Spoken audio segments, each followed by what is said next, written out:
Hey, everybody, and welcome in. It's the Poor Man Fantasy Football League podcast. We're the fantasy football show that gives you a peek inside the life and times of our Dynasty League. I'm your host, Mike. With me, as always, is my good friend, Andrew. And this week, we're going to continue our divisional breakdown, making some very bold and uneducated decisions and predictions on these teams and players. To kick things off, it is Wednesday night, July 15th. There we go. I'm back from vacation and slowly getting into the groove of things. Andrew, how you doing? I'm doing all right. And yourself? I'm doing pretty good. It's nice to be back from vacation. It's nice to start getting the routine back, having my own bed to sleep in again. However, I left and it never stopped raining, and it's still raining and storming and quasi flooding here. Yep. Yeah. We're in for another storm tonight. Yeah, I'm hearing that. It's also a little smoky here. Yes. We got home yesterday from vacation. I took some time, cut the grass, and then woke up this morning to a surprise. Everything was covered in water. I didn't even know we had a storm last night. I slept right through it. But it was so bad, we had more road closures due to flooding, and a high school on the north side lost its roof. Wow. Didn't hear about that part. Yeah. So that's where we are in relation to the weather. Now, I just came from beautiful British Columbia, where they don't have water anymore. They are a complete desert. They're on rations. Can you believe that? The aquifers and dammed up water sources are now being metered and measured. So if you exceed your allotment, your rate triple, quadruples, it goes up to disincentivize you from using water. Well, I mean, you do what you got to do, right? You do what you got to do, but literally just on the other side of the Rocky Mountains is this watery swimming pool we call home, and on the other side is a dry desert begging for water. And yes. Yeah, maybe that's and it's usually the other way around. Yeah, they usually are really good, and then we're dry. But that just means the forest fires can really kick off and go bad there at any moment. Yes. Yeah. All right. Well, this week, we're going to be breaking down the AFC West. For those that don't know, that is your Broncos, your Chargers, your Chiefs, your Raiders. But before we do, there's one little tiny tidbit of news to share. It's not very meaningful, but it is interesting. Alvin Kamara has restructured his contract from $11.5 million to a presumably a lower sum to stay with the Saints and retire a Saint. Well, good for him on that. I actually think it's very admirable. I think it's the best move for you. You should recognize you are not the running back you once were. Well, no. But what I mean, though, like, just once you've recognized that and you know your time is up, like, don't grasp at straws and move from team to team to team. Just very few guys are their whole careers with one place. And that's an admirable achievement. It is, especially with a career as long as his has been a pretty long career. And he's had some great seasons. He was very prolific. He's had some great seasons on some crappy teams. Yeah. Yes, he has. He's seen what it was like to play with Drew Brees. He remembers what Michael Thomas was like before Michael Thomas went crazy. He remembers Jimmy Graham at his peak. He remembers there was some good teams that he was a part of, and he had some great seasons. And I love the fact that he is. Yeah, you know what?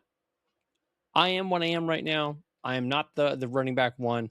I don't think I have that in me. I don't want to change teams. I'm gonna retire a New Orleans Saint and be here. Yeah. What he should have done was tried to get the Bobby Bonilla final contract. What was that contract? Do you know who he is? Bobby Bonilla? No. He's a baseball player. His final contract with the Mets, he retired in 2001, and the Mets are still paying him today. Isn't that like Ken Griffey Jr.? I think Ken Griffey Jr. is still getting paid today too. Yeah, he's got a crazy contract too, but that's baseball. Yeah. Baseball has stupid rules. Yes. To allow, hey, look, I can still have you on my roster. Does that still hit their cap? No, I think that's how they get around it is we will defer all of your payments so that we don't get hit now. Like he's making, what does it say here? Still get paid every year, yes. Is it a lot of money? Is it like $100,000 a year? They're paying him, it looks like they're paying him $5.9 million. Oh, geez, that's a good chunk of change after you're done baseball. Oh, no, sorry. The guy is 63 years old. The deal was an alternative to paying him the 5.9. Oh, it doesn't say what he's actually making right now, but if he was making 5.9, and when did he retire? In 2011. All right, so he's probably making a significant amount of cash, $100,000 maybe for the next 10 years. He's over 10, 11, 21, so 20 year maybe. Yeah, he signed the contract in 1999, but it doesn't say what he's getting paid each year. Oh, Darryl Strawberry, is he still? No, he's no longer getting paid. Who was the other guy you said? Ken Griffey Jr. No, he's done now too. Oh, he's done too? Yeah. Wow. That's crazy. I'm just gonna kick your salary to outside of you playing baseball. That's residuals, I guess. That's an interesting way of doing it. Yeah. I guess it's a way, like I said, it's a way of getting around the cap. But I don't think the NFL and other sports allow you to do that, I don't think. And they shouldn't. I think that's ridiculous.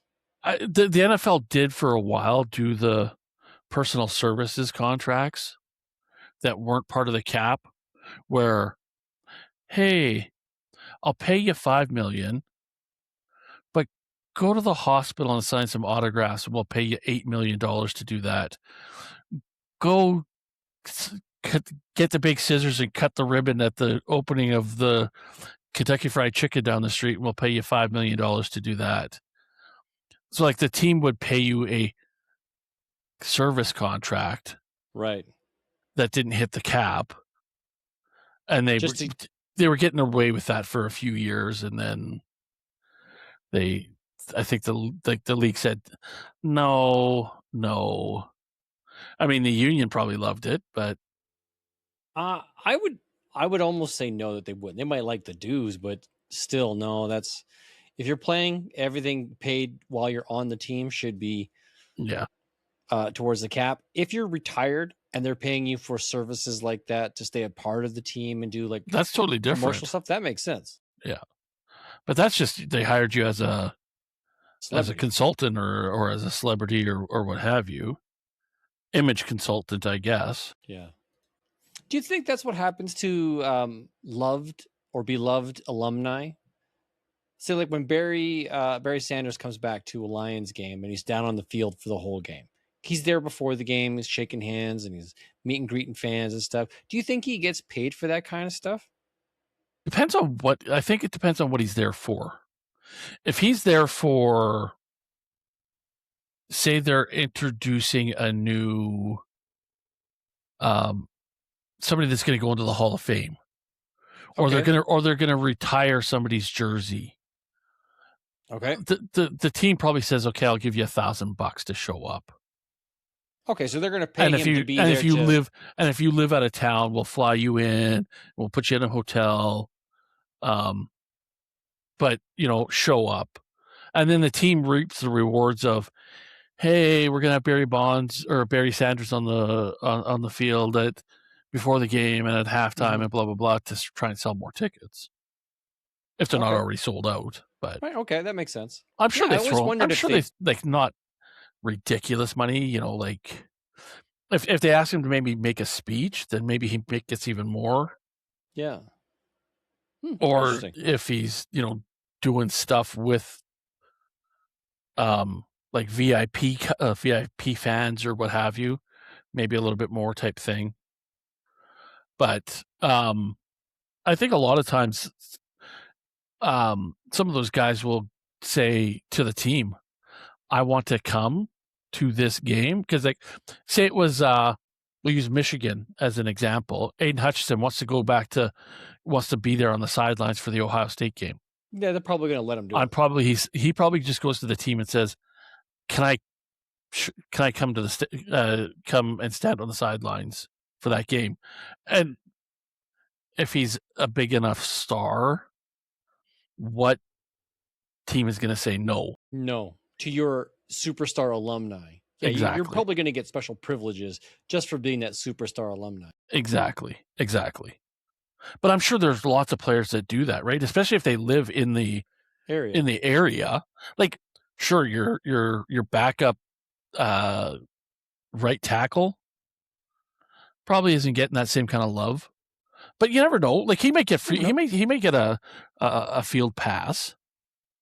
But I think that would be about it. I think I would love to know if there is this unknown rule. Hey, you played 4 years for us. You might have bounced around to some other teams, but you retired a Lion. And now you will get a lifetime supply of field passes, or you'll get these things just for being a retired alumni for our organization. And it's a way of making like residual income after the game is over, or like having some kind of a residual perks of benefits. Because then it might be an incentive for some players to finish their career. Like, take Keenan Allen, for example. They had to move on from Keenan Allen as a Charger. He's now bounced around a few places. Then he ended up back as a Charger, ending his career. Okay, cool. You're now on a super team-friendly deal. You retire. Yes, I'm assuming he's going to retire and be done as a Charger, where you started. And now you're gonna show up and you're gonna sit in the media box and do that kind of stuff. I think some of that stuff would be kind of in exchange for, hey, go sign some autographs at the hospital, and we'll give you a seat in the owner's box for a game that you want to go to. They might be doing swap and stuff like that. Sure. Or you look at, I mean, a really good example would be like Michael Irving. You see him at the Dallas games all the time in Jerry Jones's box. Yep. Because they're, I would say friends, but a favored son, though.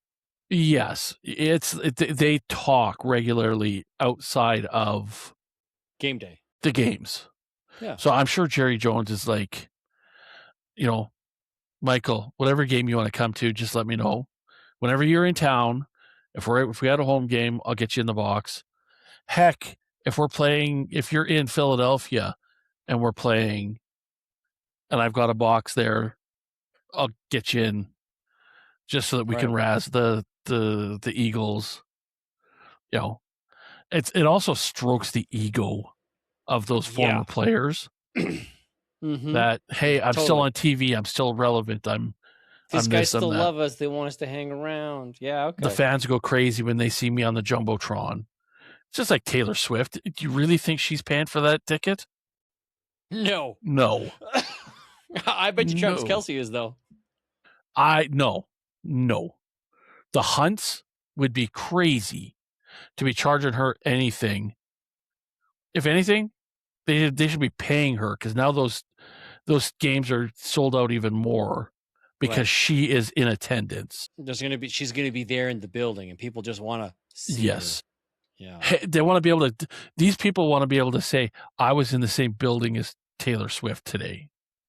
Did I get to see her? No. They showed her on the Jumbotron, so yes, I did. Every whistle, boop, there's Taylor. Yeah, pretty much. It's probably going to be even worse this year. Yeah, especially if she gets pregnant. Oh my goodness. Okay, well, let's talk about that particular team. But first, we're going to have to talk about how last year ended, which is not the way I expected for some of these teams. The Broncos went 14-3. They were definitely on the positive side of the lucky roll, lucky situation. They won way more games than I think they should have by one score or more or less. That doesn't mean they're a bad team, because they were one injury away from continuing on to represent the AFC, the Super Bowl, right? Had Bo Nix not received that shoulder injury, I think it was, in that playoff game, they probably would have won that game. You're probably right. I think the Broncos, though, it was a year of holy shit. Where did they? Pardon my language. Holy poop. Where did they come from? And they surprised people. For sure. Their defense, I think, carried everything. Yes. Do they duplicate that? I don't think so. People are going to be wise to them. I don't see them dropping off too much, but they will drop off a little bit, I think. Just because teams are going to be prepared for their defense. Like a lot of teams, I think, probably thought, it's the Broncos. They've sucked the last few years and got surprised. And their offense did improve. They did, yep. They're going to have a solid O-line. I think they're like, I don't think this offseason, the offense improved very much. They got Jalen Waddle. Yeah. That's going to be their whole offense this year. Yeah, I'm not a big fan of the running game situation there. No. And quite honestly, I think this is going to either be a make or break year for Waddle. If he can work some chemistry with Bo Nix, especially early in the year, he could have a huge season because the running game's just not there. I'm not confident. The running game might produce. I just don't know if I trust J.K. Dobbins or RJ Harvey for what they can do. But I do think the team is going to be a winning team. I think they'll be probably double digits, which is going to be tough for them to achieve again, especially with the power of some of these other teams. Second on the list here, Chargers 11-6. Chargers had no offensive line and still finished 11-6. Again, I attribute they surprised the heck out of some teams, like teams like Kansas City, Baltimore. Like some of the higher up teams probably looked past them, and they surprised them. Well, even if that is the case, I don't know how much they will regress, if not improve, based upon last year's performance. If you took a team that surprised people offensively, defensively, whatever they did to manufacture their wins with a depleted roster, because they always seem to be like hurt, right? They lost most. Yeah, that's a challenge for them. But if they stay healthy and they've got some offensive weapons, and now they've got the former Dolphins head coach, Mike McDaniel, as their new offensive coordinator, which I think is probably going to be a bit of a better fit for what they can do. Okay, so I think the Chargers are going to be a good team, tough to beat. Not an easy, not people aren't going to, or they're going to take them seriously, taking what you said. But then you have the Chiefs, who had a really down year, who we expect to bounce back. Good defense, a very angry quarterback with a coaching staff that isn't going to accept a non-double-digit season again. Okay, so an angry running back.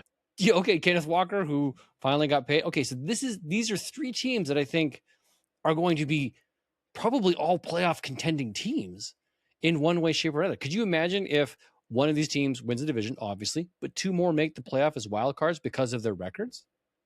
It's possible. I'm not saying it's likely, but I think it's possible. But I think it'll be tough because the AFC Central. Is it Central? No, we don't have a Central. No. You're talking about the AFC North. Yes.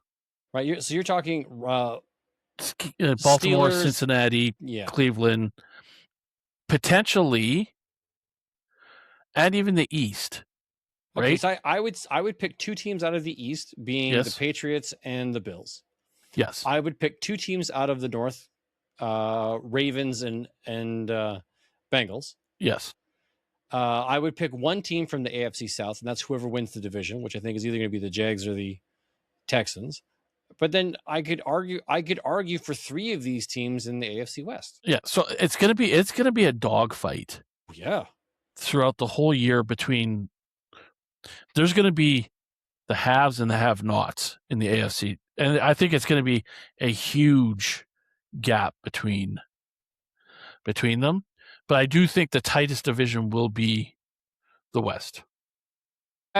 Okay. Do you think the Raiders compete? Yes. Oh, okay. They finished 3-14 last year. They have the first overall pick, which they took Fernando Mendoza. They went and signed Kirk Cousins essentially to be his mentor. Mm-hmm. You got Austin Gentry on his second year now. You got Brock Bowers on his third year now. This team will have a better record. I was shocked that they went 3-14 last year. That okay. On paper, that team should have been 8-9, 9-8. Okay. Well, then let's make some predictions here. I'll let you go first. Who do you think is going to win the division? Let's start there. You know me. Chiefs are going to go 14-3. Okay, so you think the Chiefs go 14? They bounce back in such a big way. They go from 6-11 to 14-3 because now they have a way better running game. They've got Eric Bieniemy back as OC. Yes, you've got a decent. If Rice can get his head out of his rear end and stay healthy and stay out of trouble. Two things that are hard to do for him. Yes. But they've got a decent wide receiver room. And then you've got Kelsey, who he is the question mark on that team. I think he's either going to have a really good year because he knows he's got 1, maybe 2 years left. So he could have a really, really good year from maybe not yardage, but the guy could have 20 touchdowns out of the 17 games. He could have 20 plus touchdowns just from catching the ball 3 yards deep in the end zone. Because he is a big target coming across the middle. Like he just comes up the middle, does his little button hook and stands there on the goal line. He's a big target. So I think that's why, in my opinion, they have improved immensely. They picked up, I think, a couple of good defensive players on the defensive line. So I think they'll improve. Their biggest weakness is to get rid of that retard that cannot stay on side. Oh, that lineman? Yes. Okay, well, good luck to them for that because I think he's still on the roster. So you got them going 14-3. I think they go 10-7. Mm-hmm. They have, even though they finished third in their division, they have a ridiculously tough schedule. Mainly because they do face each of these teams twice. So that's going to be tough in itself. But outside of that, outside of those 6 games, they're going to be facing a lot of really top tier talented teams. Well, they will be. They will be. So you got them going 14-3. I got them going 10-7. Okay. Second in the division, I got the Broncos going 12-5. Oh, wow. That's still, I think that's pretty generous. That's why I said I think I see them taking a little bit of a step back, not huge, but teams will figure it out. They could even go down to as low as 10, but I got them 12-5. Okay. I'm just going to quickly look at their schedule. Preseason schedules don't count. The opening week they play the Chiefs, the Broncos. And I think that is going to at Arrowhead Stadium. That's going to be the telltale sign for both the teams. Get off to a hot start, beating a tough division rival. Yes. Okay. Then they get Jacksonville, then the Rams, then the 49ers, then the Chargers, then the Seahawks. That's They've 1, 2, 3, 4, 5, 6 games against essentially the top teams in all of football. The Jags, they should beat the Jags. You think but they could go 1-5. They could go 1-5 or they could go 5-1 here. Like that is a tough start. Then they get into a bit of more of a cushy single game stretch here. Cardinals, I think they should beat them. They're back at the Chiefs. Then they play Carolina, which I think should be a win. They get the Raiders, the Steelers, which I think should be a win. The second half of the season for them is where, okay, Steelers, Dolphins, Jets, then the Raiders again, Bills, Patriots, Chargers to end the season. See, that's a tough schedule. They could go 3-14 even on that schedule. That's an easier schedule than what the Chiefs have. That's why I say, like, this division is one of the toughest divisions. Yeah, these guys are in for a slog. Yeah. Okay. I think the Chiefs have a better chance of winning the division with the changes that they've made, and luck, persistence, and coaching are going to be on their side more than I think the Broncos. And I think experience. Yeah, I think that's all going to play to the Chiefs having a record. And I picked them at 10-7, and I want to go. I'll do it. I'm going to say 10-7 for the Broncos, but the Chiefs get the split so far. That is because I can't see the Broncos not getting double digits, but looking at the schedule, it's not going to be a cakewalk. Here's my surprise for you. Okay, you're going. And I think it's because they're going to have a weaker schedule. I got the Raiders going 9-8. Ooh. Okay. So Raiders. Okay, the Dolphins possible, Chargers, Saints possible, Chiefs, Patriots, Bills, Rams, Jets, 49ers, Seahawks, Broncos, the Browns, Chargers, Broncos, Titans, Cardinals, Chiefs. Okay.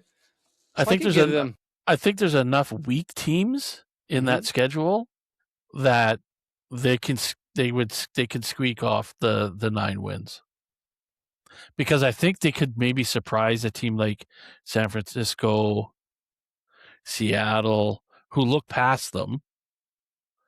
So I think it's possible. Okay, so you've got them going 8-9. You said, or 9-8? 9-8. So you got them going 9-8. I don't think they'll make the playoffs, but I'm going to go 7-10 here. And I think I'm being generous to, like, hey, they're going to have to make some significant improvements. And my concern here is, how long do they ride the Kirk Cousins Express before they switch over to Fernando Mendoza to see what they have? If Kirk is cooking, if he's doing well, why would they switch? But if he's not, they could switch early, and then there's that lag period of getting the momentum and up to speed. So I'll go 7-10. That leaves the Chargers. And I'm going to guess you have the Chargers finishing last. Yes. I've got them at 7-10. You got them at 7-10. So what about the Chargers makes you feel that 7-10 is there? Because they're notorious for a decent start and then fall off the face of the planet in the second half of the season. And I don't see any major changes on that team in the off season to make me think they're any better, other than being a year older. Can Hampton come back from that injury? Yep. Can McConkey come back from that injury? Can quarterback Justin Herbert come back from his injury? Right? There's lots of guys, that major pieces of the puzzle that haven't played a full season in the last few years. So we'll see. I guess to me, it'll come down. I think the Chargers are going to do well against the weaker teams in their schedule. It's the division matchups. Let's just say they go 50-50. That's 3 out of 6. So you won 3, so you're 3-3 in your division. You could possibly win another 6, right? I'll say Dolphins, Bucks, Jets. See, my worry is if they went 3-3, they kind of get cocky and they start losing to those weaker teams. You know what? I think they're better than 7-10, but I'll go 9-8, because they do. All of these teams have that very tough schedule where they're playing against really tough teams. I don't know how those things are made out, how they work, but That's a tough schedule to have to play against. They're going to have to work hard to get some wins out of here. So you, very optimistically, you've got the Chiefs at 14-3, Broncos at 12-5, Raiders at 9-8, and then the Chargers at 7-10. I've got the Chiefs. I'm going to put my little asterisk here to show that I have the Chiefs winning 10-7, Broncos 10-7, or Broncos 10-7, followed by the Chargers 9-8 and the Raiders 7-10. I think because this division is so tough, that's why I have their projected win total so low. Had there been a bit easier of a schedule and two of a division, I'd probably have the Chiefs and Broncos at easy double digits, like 12, up there like that. Wow. Okay, well then let's quickly break down the rosters. We talked about the Broncos. They're made up of Bo Nix, J.K. Dobbins, R.J. Harvey, Jalen Waddle, Cortland Sutton, Evan Ingram. They brought on some rookies, but round 4 running back Jonah Coleman, 2 tight ends Justin Jolly round 5, and Dalen Bentley round 7. So to me, they didn't bring anybody on board that's going to mess up their offensive scheme, except for Jalen Waddle. But that's not going to mess things up. I think that'll actually help because they relied so much on Cortland Sutton that maybe they actually are able to focus on Jalen Waddle, and Cortland Sutton can actually play the wide receiver 2 role. You got it right. Cortland Sutton. Yeah. I as the owner, I cannot say that because I want him to be a good flex play every week. Yeah. Go get me 7 to 10, 12 points. Yeah. That's why I said, like, teams, I think, will figure them out real quick. But if they'll figure out they'll figure out how to shut them down. And some of those games where maybe their defense only gave up 14 points, now might give up 18, and now that results in a loss. Well, that's true. Yeah, because they were really good at those one-score games. Yeah, exactly. They went like 11-3 in one-score games. Yep. So if you had, who is the fantasy asset to own out of that roster? Are you happy with Bo Nix as a quarterback? Or is it Jalen Waddle and nothing else? Both. Oh, you like them both? Okay. Yes, because I think they're going to feed off of each other, and he could potentially become Patrick Mahomes and Tyreek Hill because he's got some speed. He can get downfield. You saw that in Miami, and he can get open if he can stay healthy. If he can build a connection with Bo Nix, it might actually be very helpful because Bo Nix is finished. He's only 2 years in the league, and he's been a top 10 quarterback 2 years, both of those years. So, okay. And now he actually has a legit wide receiver 1. Well, he's got legit 2 wide receivers. But I think Waddle is a better one. Tight end. Yeah. What's susceptible for them is their running game. Yeah, because J.K. Dobbins carried the workload, but is so fragile that he couldn't make it through the season, and then nobody else was really there behind him. So, all right. Okay, Chargers. Justin Herbert. Do you like Justin Herbert more than Bo Nix, or Bo Nix more than Justin Herbert? If you had to pick. I'll reserve my comments on that one. Okay. Justin Herbert, I think he's a good quarterback. He's, oddly enough, he has not had as many top 10 finishes. He can throw. And he's got some weapons, maybe not the best he's ever had, but he's got some weapons. Omarion Hampton, I think, is going to finish as a top 10 running back this year. Ladd McConkey, good receiver, but not a top tier wide receiver 1. And then Quentin Johnson, who's also not a top tier wide receiver 1. They're like 2 wide receiver 2s competing for targets. And then they got Oronde Gadsden, which was an exciting tight end on the rise. But then they went and signed David Njoku, essentially telling everybody that they're going to be running 12-man personnel. And if that's the case, that means Ladd McConkey or Quentin Johnson aren't going to be on the field as often because they're not going to have 3 wide receiver sets. They're going to have 2 wide receiver sets. Ugh. And then the only thing they drafted was a wide receiver, Brennan Thompson, in round 4. See, this roster is kind of why I had them moving down in the standings. Okay. You're talking yourself out of the excitement of the team right there. Yeah. there's guys I want to be excited for, but they didn't show me enough last year outside of O'Marion Hampton, who was injured for a good chunk of the year, to be excited for. Okay. Let's move to the Chiefs. Patrick Mahomes, who apparently is on track to be starting week 1, is going to be ready to go for off-season training camp. They're going to take it easy on his knee, but that's great news. Kenneth Walker, ready to go. He's got a chip on his shoulder and wants to repeat as Super Bowl champion. Rashee Rice and his injury and legal issues. But when he's on the field, he's fantastic. There's Xavier Worthy, who I hear has a really interesting social media account where he posts the weirdest things. Yeah, while we talk about Travis Kelce, I'm gonna go look this up. Yeah, so Travis Kelce, where do you think he is at? I said, I think the season is up for grabs with him. He can either have a kick butt season, or he's going to have a disappointing season like last year. I don't think there's a mediocre.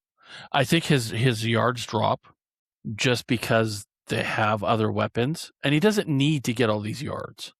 Okay. But I think where they're going to benefit from him is that goal line. That touchdown, hey man, we're here, and no one's stopping you in the red zone. First down, you give the ball to Walker. If he doesn't score, you try to throw it to Kelce over the middle. If he doesn't score, you go back to Walker for third down, or fake to Walker and go to Kelce for the third down. Okay. And even on the fourth. They should just go for it on fourth down every time. Every all right, yeah. Do the Dan Campbell. Yes. Especially at the goal line. Again, like the Chargers, for position players, like they just Emmett Johnson in the 5th round, running back, Cyrus the Virus Allen, wide receiver in the 5th round. There is nothing's exciting like when Rice was coming out. Everybody's like, oh my God, this guy is going to be the greatest thing in the world, until he started beating up women and stealing stuff and smoking pot and going to jail. Okay. And the thing with Rice, the NFL is actually even talking about suspending him again. Really? Because conduct, like he's making the league look bad, right? Because he can't keep his act together. Without Rice on the field, I think that's really going to hurt the Chiefs. Yes. Because they don't have a wide receiver talent that can be that dude. Like that's why I wanted them so badly to go after Brown. If they could have gotten Brown in the offseason. AJ Brown with Rashee Rice on and off the field, that would have been fantastic. Yep. Wow. Okay. I'm willing to take a shot on Kelce this year as a fantasy asset. I'm not buying by any stretch of the means because I don't want to get left holding the bag. But I do own him in a few places. I got him for like a 4th round pick last year. You heard it here, Gabriel. Since how I gave him to you, can dump him to Mike. Nope. No, I'm not for buying. A bag of potato chips. Yeah, a bag of potato chips, maybe. For a case of Molson Canadian. I'm good at tight end in this league in particular, but I think out there he could be if you can get him for dirt cheap, you might be okay this year. He might be the touchdown king, not the reception yard king, but he might be great at touchdowns for you. All right, well, let's talk this last team being the Raiders.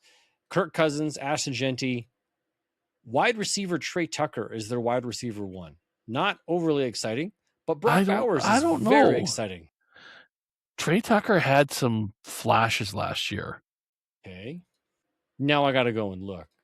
I remember hearing his name last year, just kind of out of the blue, because he was their only offense, him and Bowers. And Bowers was out for most of the season because... All right, so Trey Tucker had a great week 1. He had 3 targets and a touchdown. Then he had a great week 3 where he had 9 targets, 3 touchdowns. That's pretty good. And then he didn't have another double-digit scoring until week 11 against Dallas, where it was 8 targets and a touchdown. But for the most part, he just didn't get enough targets. Yeah, he did not get enough targets. But now that he's establishing himself, and they have a better quarterback and a better their backup is better than their quarterback was last year. My apologies. I'm taking back the wide receiver 1 title. He's now listed as wide receiver 2. Jalen Naylor is now listed as the wide receiver 1. He is the wide receiver picked up from the Giants. No, the Vikings. Oh, he was on the Giants at one point. Yeah. Who didn't have as good of a season as Trey Tucker did. And I can't. Maybe he's a little bit more consistent. Yeah. And that's why he's the number 1. Trey Tucker probably finished at 30, wide receiver 37. Jalen Naylor finished as wide receiver 60. Yeah. It'll be a battle in preseason for the two. I think that'll be it. It'll be a battle. Hopefully we'll find out who the wide receiver 1 is going to be. I'm not sure I would trust former Michigan State product with 4 years of experience in Jalen Naylor. I'd rather try Trey Tucker. Yeah, I'm not running out to get either one of the guys. Please tell me I don't have either. 5'8". Please tell me I don't have either one of them. No, I don't think. Let's see who owns Trey Tucker. Actually, I might have owned by Ice and Metal. But I might have Tucker in one of the leagues. And Jalen Naylor is currently owned by Juan, who picked him up in 2024 for a whopping 25 fab and has been hanging on to him ever since. Maybe this is the year. Ooh, look at that. I dropped him in 2024 after I picked him up for $1. Picked him up for $1. I'll buy that for $1. And and then Juan picked him up for 25. Oh my goodness. View all. What is this guy's poor? Yeah, I do have him in no fun. So let's see what happens. Yeah. He's a lottery ticket. Yeah. See if it comes to fruition. All right, let's get back to business here. Brock Bowers, yeah, I think he's going to finish top 3 for sure, tight end. And then they obviously got Fernando Mendoza, rookie quarterback. Then they did round 4 Mike Washington, running back behind Ashton Genty. That's kind of whatever. I think Ashton Genty is still going to be the dude, obviously. And then wide receiver Malik Benson could sneak in at the number 3 spot. Good. Let's see. Where is he at? Is he owned? What is it? Oh, he's currently available if anybody wants him. He is 15 days ago, apparently he stands out at OTAs and minicamp. And he does have that 6'1", 195-pound frame. Where does he rank on the depth chart currently? Depth chart, he is Trey Tucker's backup at wide receiver 2. So he's a depth piece. So he will not be on the field in most situations. It is currently Jack Besh, Trey Tucker, and Jalen Naylor. Besh? Jack Besh, I think was their 2nd or 3rd round draft pick last year. Yeah, what was he? Yeah, it doesn't really say here in his profile. Yeah, but he was drafted and people were quasi excited for him last year. Do you remember there was those 3 wide receivers in the 2nd round of our rookie draft? It was like Trey Harris, Jack Besh, and somebody else, and none of them really, they all kind of like flamed out. This is the year that they can seize the day. Well, I mean, some of these guys, sometimes they take a couple of years to get used to the speed and the aggressiveness of the secondary. So now we get to pick some fantasy players. Yeah, we do. All right. That said, we're looking to pick a quarterback, a running back, a wide receiver, a tight end, and a flex. And this time, I don't think we're going to have same a lot guys. Of similarities. Okay. When it comes to quarterbacks, there's 3 you could choose. One that would be a clear cut. If Patrick Mahomes guarantee was healthy, would be the obvious choice. I wouldn't even argue. But because he is coming back, and there is that, does he start slow? Does he have any of his rushing ability left? Is Eric Bieniemy, is he going to be able to rekindle that magic again with Mahomes? That's my question. if I had to rank them, I'd go Mahomes, Nix, and Herbert. I wouldn't even consider Cousins or Mendoza. Okay. Well, mine is Bo Nix. Oh, that is actually surprising. Yes. Are you? And are you? I'm attributing it to that what we talked about earlier, the Waddle, Okay. kind of him and Waddle gaining some chemistry, and that's going to be most of their offense, I think. Oh yeah, Bo Nix had a couple really good games last year. Mm-hmm. Okay. You know what? I'll stick with Mahomes. I'll go Mahomes just to be different. Running back. 3 choices: Hampton, Walker, Genty. I would not consider anybody in the Denver backfield personally. All right, so we're down to 3 running backs. Guys that I think that will have. Oh man, I'm going to be weird. I'm going to go Walker. Wow. Oh wait, no, I'm going to go Hampton. I'm going to pivot. Okay. Okay. I got don't want to Genty. have 2. You got Genty? Yeah. Because I think as much as the Raiders are going to improve, he's going to benefit from a new quarterback, a little bit better wide receiver core. So it's going to free him up to be able to play. I think he'll have better quality games. I'm concerned that it's going to be a losing team. You have them as almost winning team. Yeah. And if that's the case, then yes, then Genty should have way better performance. You have the Chargers further down. You have them losing the division, right? So I can see you not being overly excited about Hampton. But okay, we'll split that one. Wide receiver. There's nobody on the Raiders I would suggest. Rashee Rice, but then there's how many games does he get to play this year? And then Jalen Waddle. Forming a new relationship on a new team. Does it transition? Does it translate? What do you do? Yep. To me, it's Rice or Waddle. Okay. That's fair. That's fair. Yeah. Are you considering somebody else, or could you consider somebody else? As a wide receiver 1, no. And for me, it's Waddle. I can't trust Rice. Oh, we could both go Waddle if that's who you're. No.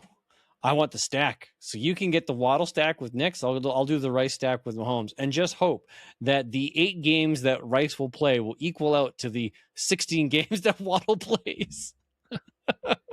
And it could be. Could. I think we're both going Bowers here at tight end.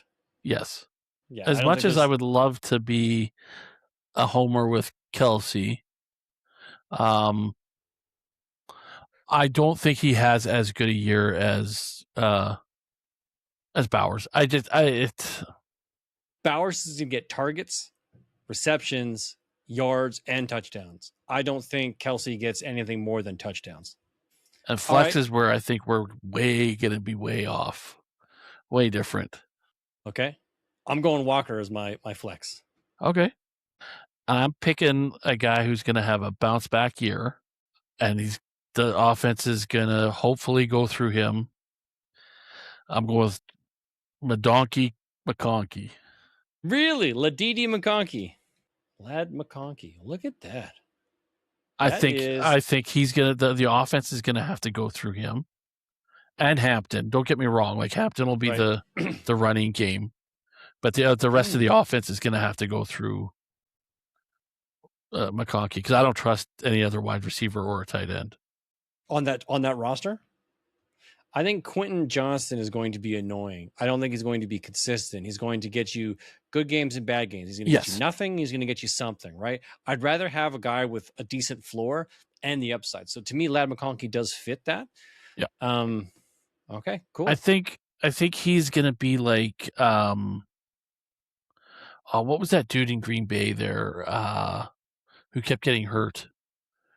The running back or Christian Watson? Christian Watson. I attribute what's his name there in Quentin Johnson to him. I think it's going to be like that. When he's healthy and he's on, it's going to be great. But it's going to be one of those guys who's going to piss you off because the week that you put him in, you think, oh, he's playing against the Jets. He's going to get 40 points. He gets 2. Yeah, that's right. And then you think, oh, he's going against Baltimore's defense, so he's going to get shut down. So you bench him, and he gets 40 points. It's like, I hate you. It's like, I don't get you. Why do you play good against good teams and bad against bad teams? Is that you just play to the level of your opponent? Yeah. And that's why I think McConkey will just be a consistent. So you have Mahomes, Hampton, Rice, Bowers, and Walker. I got me some Knicks, some Genty, a little Waddle boy, Bowers, and the Donkey McConkey. There you go. So it's a good lineup. I think, just like the first division we did, I think this will be close for both. Well, that's kind of what we want. We want it to be tight. We don't want to be an absolute blowout. And we did change the Andrew rule. We're not taking each division. We're taking all of them, adding them all up as a total, and then having it as count as one. Yes. Okay. Well, that's it for this week. Next week, we get back together, and we're going to break into the AFC East. That's what's left. Yeah. Right? Am I looking at? And then August will be the NFC. That's right. Oh, we're going to take some time off here in the next little bit. NFC West, South, East, North. Yeah, there we go. We got those coming up at the end of July, going into August, and then we'll be getting into real football. My goodness, it's coming fast. I'm very excited for it. I do look forward to having more real football news coming up now that training camps are happening, and there's actually going to be some smoke behind some of these hype trains. We're getting closer and closer to the first preseason game. Good stuff. Yep.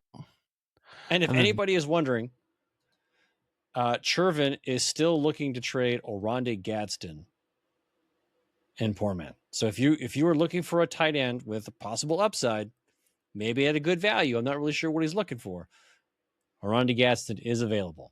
I'll give him my 2029 5th-round pick. 2029 5th-round pick. Yeah. Yeah. Okay. So see how apparently we're doing that now. Trading picks so far out. Yeah, there was and I questioned it in the comments. It wasn't in this league though. No. It was in a different league that somebody was like trading out 2 or 3 years down the road. And I'm like, well, wait a minute. Unless you've paid, you can't do that. Right. And the I think it's there is if you trade that far, then we open up the pay window. You go and you pay the bill. But it does seem like a bit too far down the road, because if you don't like how things work out, you can just bail and you're gone. And if we find a new owner for that team, it's like, who's got no picks. Yeah, you've traded 3 years away of your future. Yes. Which, in all honesty, I'm probably going to do. Sonny Weaver Jr. I'm going to do in the effing Empire League to become back-to-back winner. I'm probably going to trade away my next year to 2 years of picks. But if you're paying up front for them, then I got to pay for it. Yeah. So, but, I mean, and where that works out is if you did bail, then the person that inherits your team has free entry for those years because you've already paid for them. Correct. I guess that is a trade-off. And I would never do that. I wouldn't mortgage the future. I would just ride out the mess that I made. And I'm hoping, man, I bet big on Daniel Jones, and then he got injured. So it's a super flex league, and I really need Daniel Jones to come back for me. It's going to be a tight one. Yeah, it's going to be tough because I've only got Jordan Love, Joe Flacco, Marcus Mariota, Daniel Jones. I have Kyler Murray. Kyler Murray has a starting job in Minnesota, so that might be okay. Yeah, well, all your quarterbacks are in that division. Yeah. Oh man. Yeah, Green Bay. I mean, Cincinnati, Washington. Jordan Love is Okay. He's consistent. Yeah, he's okay. He's not But going to win me weeks alone. He's not going to be. No. He's I going to just need him consistently to get you about 17 or 18 points. He's never going to really He do finished a his 40. quarterback 15 last year. Yeah. So I just need him to do well because I have a great roster. I really love my roster. Maybe not my tight end. My tight end is Mark Andrews and Dalton Kincaid. Yeah, both getting old. But the struggle here is there's only like 4 teams in this league that have rosters. And then there's 4 teams in this league that have absolutely nothing. And then there's the guys in the middle. So, because I feel absolutely stacked at wide receiver and running back. And let me guess, nobody wants to do any deals. Correct. We essentially picked off all of the lower level dudes that have essentially checked out and stopped playing, but haven't like left the league to find a replacement. So the fingers crossed, this is the year. I go back to back, I win it. The league blows up, and we all start fresh and new next year with brand new rookie draft. How much is that one? I think this one's $20. $10 if somebody bails, if you win it and somebody bails, maybe I'll join that one. Yeah. Well, because I love the idea of getting into a league that's just brand new. Mm-hmm. I think there needs to be a couple people changes in that league, though. There's a couple guys that have essentially checked out, which is why they don't actively set their rosters regularly. They're not active in trades. They have sold off whatever assets they had for nothing to, I don't know, give 2 fingers to the league, but won't leave, but won't be active, won't really participate. So this 12-person league is really more of an 8 to 10-person league. And that's the downside of it. And because it's lopsided, there's no real check and balance to put it back into a good equilibrium if not everybody is actively participating and trying to pursue winning the championship. It takes away the enjoyment for everybody else. So I'm hoping with the reset, we can breathe some life back into it, because there are some good people that we're very familiar with. Bryce is in that league. Juan's in that league. That's actually one of the leagues that Corey Bittner stayed in. His buddy Corndog is in that league. Donnie's in it. Peeps is in it. And then there's some other people that are just around. So hopefully we can fix it, get some good activity going again, and I'll walk away with that big pot, because I think it's like $800 now. That's not bad. That's not bad at all, man. That's a lifetime supply of cheap leagues. I was just gonna say that'll pay for a few years of league fees. So yeah, I'll take it. I'll absolutely take it. So Saturday? Yeah, this Saturday. Some wings and some beer and quote unquote football. Some football. Yeah. The consolation football. Yeah, consolation football. But you know what? That should be a good game. I just watched. Okay, I was at work today. I'm going to tell you guys this story. I just got back from vacation. So my first day back is not going to be an extremely difficult work day. I essentially have hundreds of emails to catch up on, scheduling and planning. I work tomorrow and I'm off on Friday. So I'm really not going to do a heck of a lot this week. So I go into work. I'm reading through my emails, catching up on all the things that I missed, talking to people. You know what? Soccer game's on today. It's going to be England versus Argentina. Let's put it on TV and let's watch it while we work. And I'm using air quotes here, people. Work. Okay? So I'm watching this game. I'm enjoying it. It's pretty good. It's back and forth. I don't want to spoil it for anybody, but England scores, and then it's going down deep. It's getting close to the time. Everybody's making significant line changes, who they're putting on the field, and the game gets real intense and real exciting, and the finish is unreal.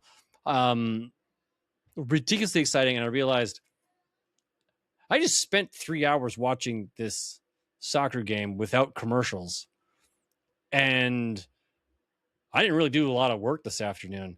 I did get done what I needed to get done, and I set myself up for tomorrow, so I at least have a schedule to go and action some items.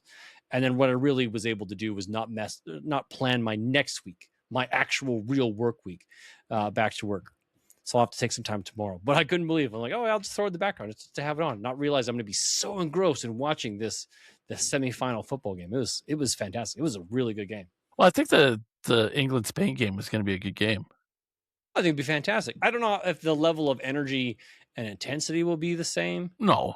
No. Because they're playing for third place. Yeah.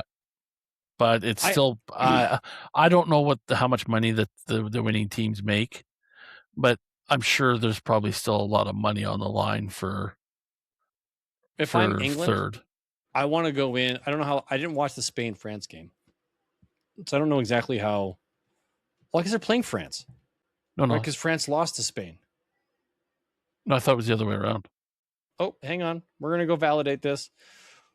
World Cup. There we go.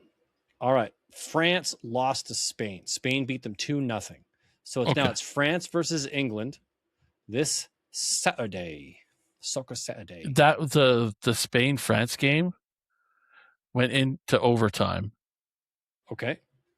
And then they scored the 2 goals in the extra 30-minute period. Oh, brutal. Really? That's how it finished? Okay. So I don't want to go out like that. I want to show up after watching the England game, how they started that game. Okay, good. You guys played tight. You guys played tough, but you got 1 goal and you thought that was enough and you tried to play a defensive game afterwards. No. You keep playing the game that you were playing. You force the other team to adapt and you just keep going for it. Yeah. And that was the Canada game against Morocco? No. The really weak team Qatar, where Canada won like 6-1? 6-1, yeah. Where they had the offensive. Qatar, 6-0. Yeah, 6-0. But they had the ball in Qatar's zone 90% of the game. That's why, like you said, England should have just kept their foot on the gas. And it's like college football. Stomp on their necks and just keep them down. I don't care if you win 75-0. It only helps your standings in the top 25 if you're blowing everybody out. Get the win. Keep the win. Don't give up. Excited for that. Excited for some wings. Me too. I think it'll be fun. We haven't done wings in a while. This place is going to do all you can eat. They have a variety of flavors. I'm hoping because I've eaten at this franchise before, but in a different city, and they were a bit overcooked for me. But I love that it didn't matter because I could eat as much as I wanted. But was it on a wing? Was it on a wing night? No, they had this promotion maybe a year ago. Okay. And I went, took my son. We went and tried it out. And it's a neat place. And their menu was way bigger than I expected. So they had, they do all you can eat rib, the little riblets. Yeah, like I think that's Mondays or something like that too, I think. Okay, so they had a good looking menu. Like, hey, you know what? I would love to come back here and try it. We ate a bunch of wings. We tried a bunch of different flavors. Some we liked, some we didn't. And then we ended it off with the super ridiculously hot wings. Just like, it's our last order. Just give us 4. Just to try them out. Yeah. And you regretted it? Great way to ruin your night. Oh, man. Took a bite because I just want to be like, yeah, just look at me. Just take a big bite. Oh, bad idea.